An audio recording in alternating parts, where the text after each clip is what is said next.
That's going to be tough. Then you play Rutgers at home. Has to be a win. At Illinois, who is 4-10. Has to be a win. Then you play home against Penn State. Those are 4 games where you got to at least say to yourself, they're going to win.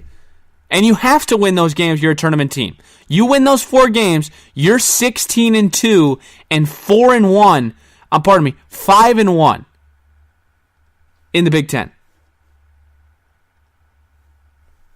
That's a tournament team. I mean that, and then your schedule gets real tough. Then you play at Michigan, home against number 25 Iowa.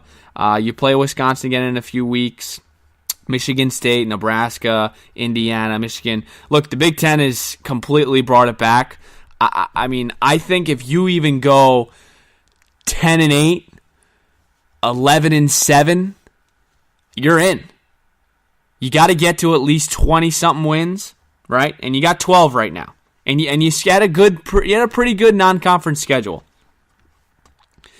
But some of the things that you saw yesterday, and remember this, Jordan Murphy only had 5 points, and he fouled out, and they still won.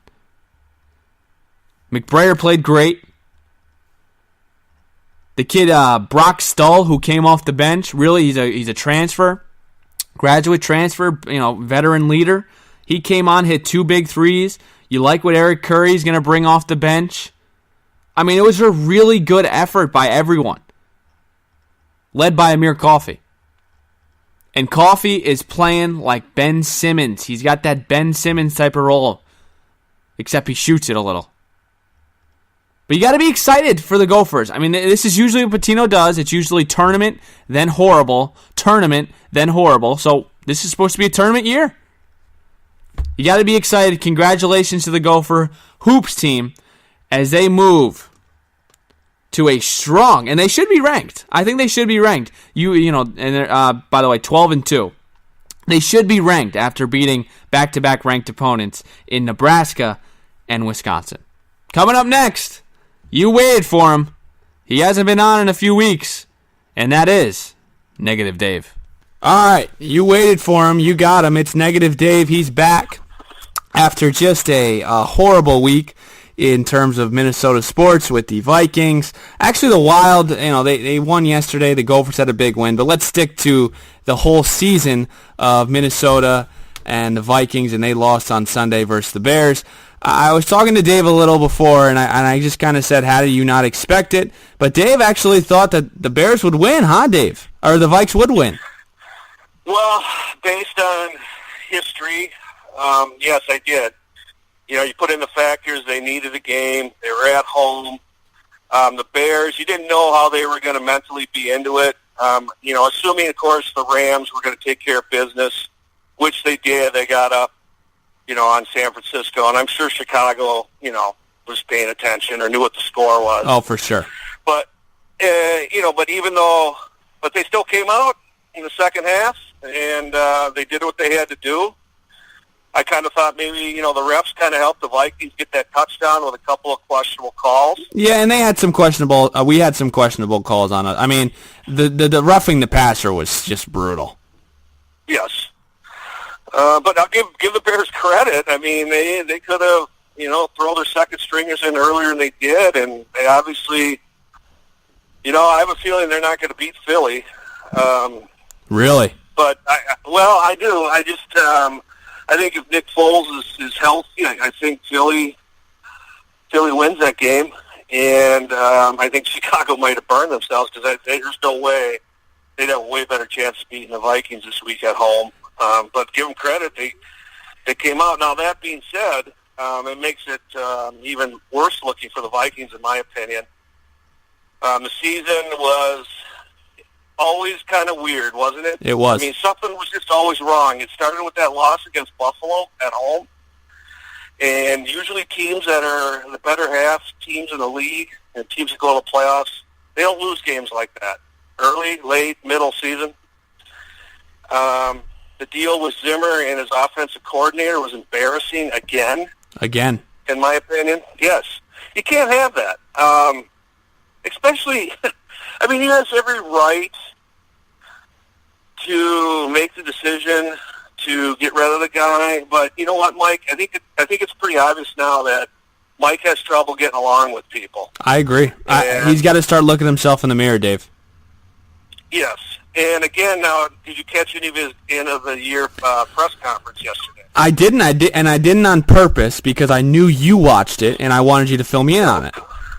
Well, his big thing was we need to get tougher. We didn't have that tough look to us this year.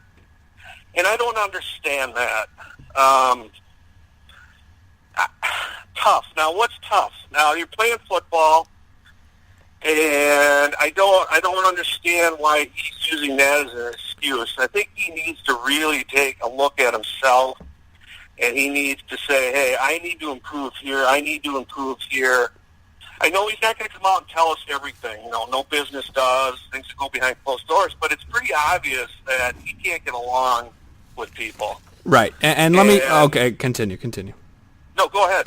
No, I don't know. Like, I'm not going to sit here and everyone's killing Cousins, and it's frustrating because I can't sit here, Dave, and pinpoint one person. This is on everyone, right. Dave. This is from the start. We couldn't get complimentary football from the beginning. It was the offense that was great the first couple of weeks, the Packers, the Rams, and the defense stunk. And then in the middle of the year, then the kicking situation was is some big deal. And then at the end of the year, the offense was horrible, but the defense was playing better. We never you never had that feel where you thought, okay, we're putting it together. What game do you look back in this season and say, wow, the Vikings really are playing to their fullest potential? They never did. There's no fingers you can point at one person. After the Philly game, but only because at the time, because it's still fresh in the mind that how they whacked us last year, but they were in the middle of their bad part of their season. But Other than that, they didn't have a decent win all year. Also, you got to remember, the San Francisco game, they fumbled on the goal line. The Philly game, they fumbled on the goal line. This could have been way worse, in my opinion. Well, and of course, what's funny is you never heard anything bad about DeFloppo at the beginning of the year. Yeah, when you they didn't. were, scoring and stuff like that.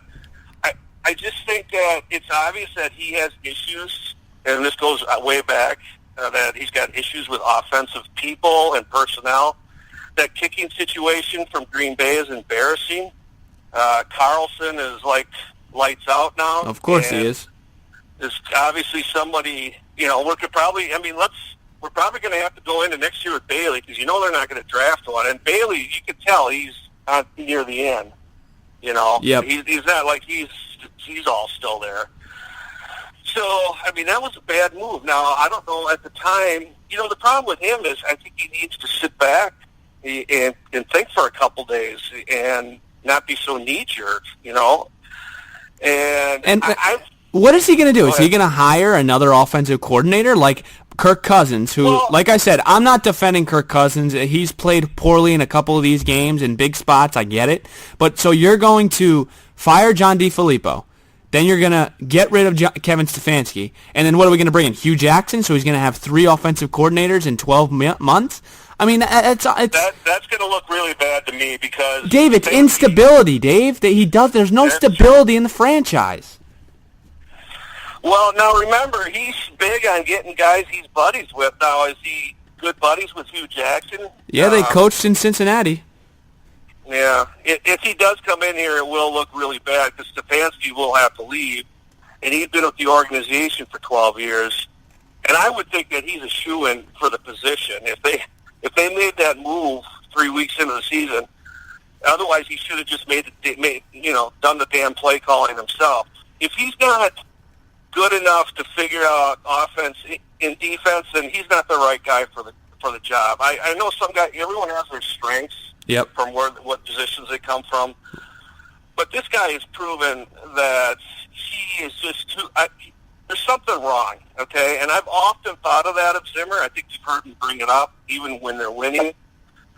There's something weird about this guy, and I just don't think he's the right guy. It might be an age thing. I hate saying that. But, you start getting into your 50s and closer to 60s. And how old is Zimmer? Do we know? I don't know, actually. He's got to be close to his late 60s. 60. You get set in your ways. And it's unfortunate to say this because, I'm getting there too.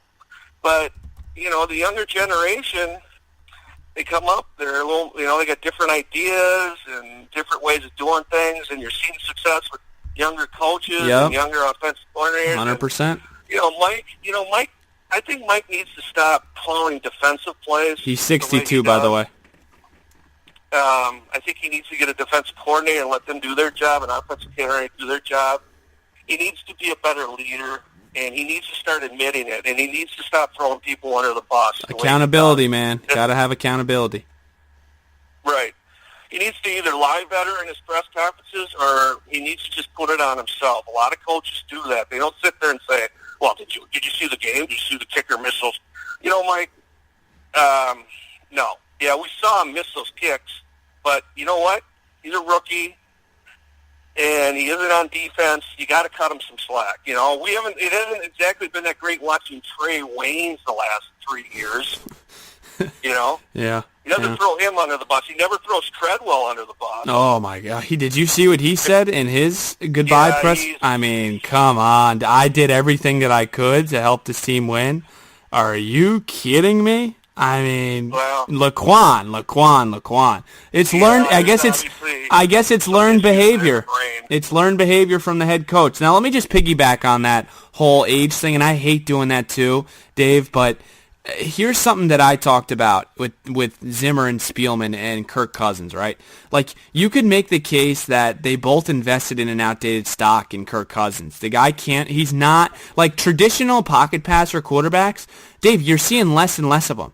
You have your exceptions, your Breeze, your Brady, your Rivers, your Ryan. But other than that, Dave, I mean, Russell Wilson, Patrick Mahomes, Deshaun Watson, those guys are dual threats. You saw in the draft this year. They drafted Baker Mayfield, Josh Allen, both guys that can run.